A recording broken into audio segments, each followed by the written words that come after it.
Magandang hapon sa ating lahat at narito ang ulat hinggil nga sa binabantayan natin na si Typhoon Uwan.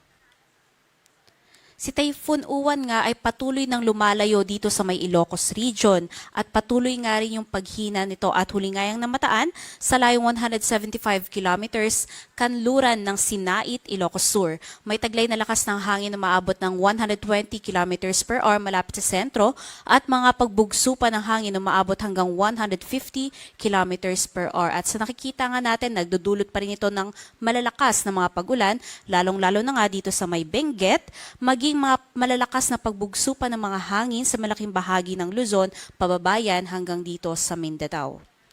At base nga sa magiging latest forecast track ng Pag-asa, inaasahan nga natin na patuloy itong kikilos pahilagang kanluran at maari na nga makalabas ng ating Philippine Area of Responsibility mamayang gabi o bukas na madaling araw. Pagsapit nga kinabukasan, nakikitaan na natin ng paghilaga ng pagkilos nito dito sa may West Philippine Sea at pagsapit pa ng Miyerkules, makikitaan na nga natin ang pagkurba nito pabalik sa loob ng ating Philippine Area of Responsibility. Miyerkules nga yan ng gabi ay dadaan na yan dito sa may parte ng Taiwan na kung saan patuloy pa itong hihina dahil nga sa interaksyon nito sa landmass ng Taiwan. At inaasahan nga natin na bago pa ito makalabas ng ating Philippine Area of Responsibility ay malulusaw na nga ito at magiging isa na lamang low pressure area.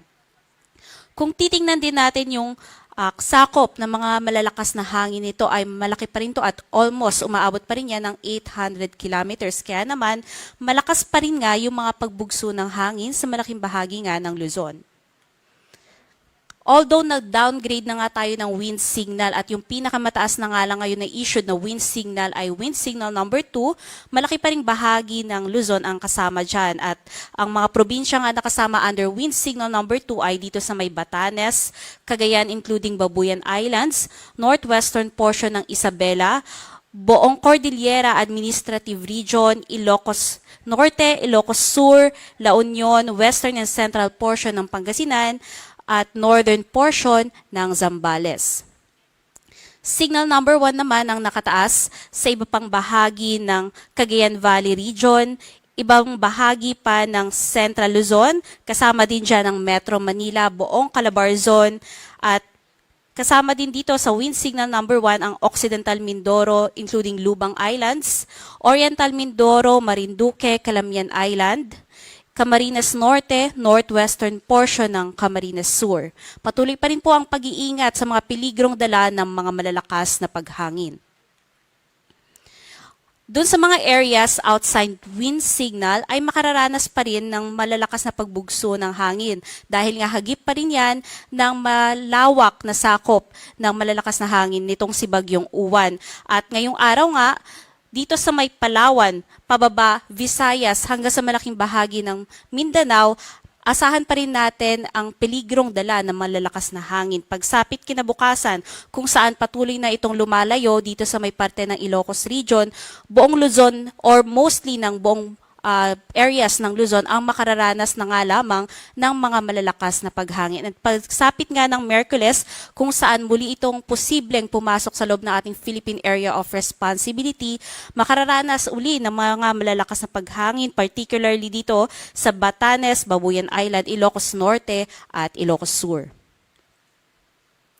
Sa dami naman ng mga pag-ulan na aasahan ngayong hapon hanggang bukas ng hapon, pinakamarami nga dito sa may Benguet kung saan maaring umabot ng 100 to 200 millimeters. Samantalang dito sa may Ilocos Region, Abra, Zambales, Bataan at Occidental Mindoro, may mga pag-ulan pa rin na umaabot hanggang 50 to 100 millimeters. Kaya mag-ingat pa rin po yung ating mga kababayan sa peligrong dala ng mga malalakas na mga pag-ulan tulad nga ng pagbaha at pagguho ng lupa. In terms naman ng storm surge, kung makikita nga natin ay bumaba na rin yung mga expected na possible storm surge sa malaking bahagi nga ng Luzon. At pinakamataas na nga lamang yan dito sa may coastline ng Ilocos Region hanggang dito sa may northern parts ng Zambales, kung saan nga nakikitaan natin na posibleng umabot yan ng 2 to 3 meters. Samantala, sa iba pang coastline ng Cagayan Valley, hanggang dito sa may Aurora, maging dito sa may western coastline ng Central Luzon, pababa hanggang dito sa northern parts ng Palawan, asahan ng posibleng storm surge na maaabot ng 1 hanggang 2 metros. Kaya yung mga kababayan po natin na naka-evacuate na ay huwag po munang makampante at bumalik sa kanya-kanyang mga lugar dahil hindi pa po natin nililift yung storm surge warning dito sa mga areas na nabanggit po natin.